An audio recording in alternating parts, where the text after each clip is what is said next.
A Pocket for Corduroy. Story and pictures by Don Freeman. Late one summer afternoon, Lisa and her mother took their laundry to the laundromat. As always, on such trips, Lisa carried along her toy bear, Corduroy. The laundromat was a very busy place at this hour. "Now, Corduroy, you sit right here and wait for me," Lisa said. "I'm going to help with our wash." Corduroy waited patiently, then he suddenly perked up his ears. Lisa's mother was saying, "Be sure to take everything out of your pockets, Lisa dear. You don't want your precious things to get all wet and soapy." "Pockets?" said Corduroy to himself. "I don't have a pocket." He slid off the chair. "I must go find something to make a pocket out of," he said, and he began to look around. First he came to a pile of fancy towels and washcloths, but nothing was the right size or color. Then he saw a huge stack of colorful clothes in a laundry bag. "There ought to be something in there to make a pocket out of," he said. Without hesitating, he climbed inside the bag, which was filled with pieces of wet laundry. The dampness didn't bother Corduroy in the least. "This must be a cave," he said, sighing happily. "I've always wanted to live in a dark, cool cave." When the time came for Lisa to fetch her bear, he was gone. "Oh, Mommy," she exclaimed, "Corduroy isn't here, where I left him." "I'm sorry, honey," said her mother, "but the laundromat will be closing soon and we must be getting home." Lisa was reluctant to leave without Corduroy, but her mother insisted.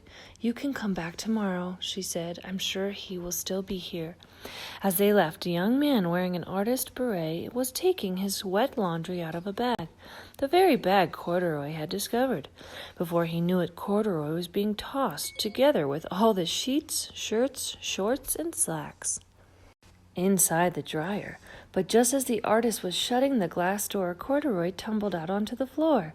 "How in thunder did that bear ever get mixed up with all my things?" the artist wondered. Poor Corduroy was damp all over. "The least I can do for him is give his overalls a good drying," said the man thoughtfully.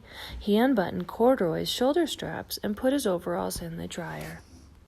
Corduroy grew dizzy as he watched the clothes spinning around, but the artist became inspired.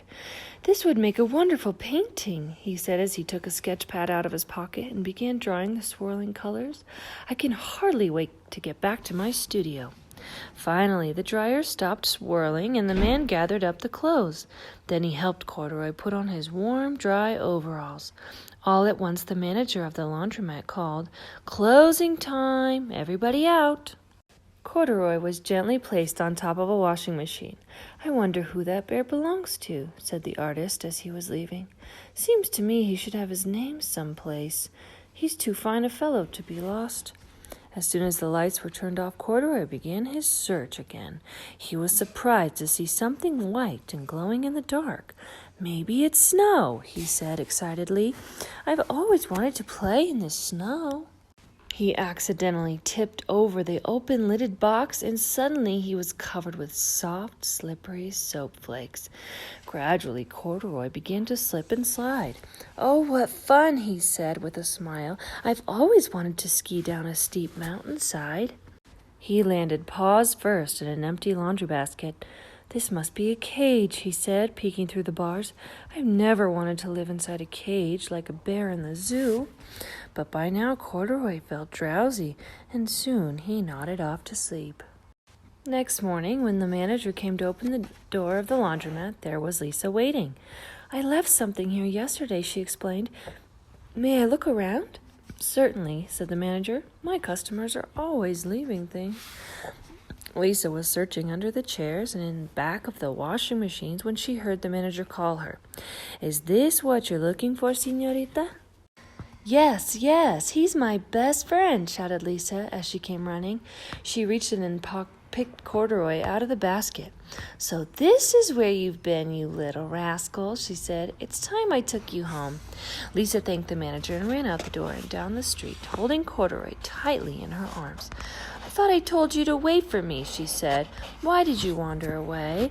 "I went looking for a pocket," Corduroy said. "Oh, Corduroy, why didn't you tell me you wanted a pocket?" asked Lisa, giving him an affectionate squeeze. That very morning, Lisa sewed a pocket on Corduroy's overalls. "And here is a card I've made with your name on it for you to keep tucked inside," she said.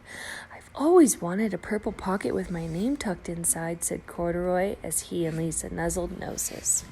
The end.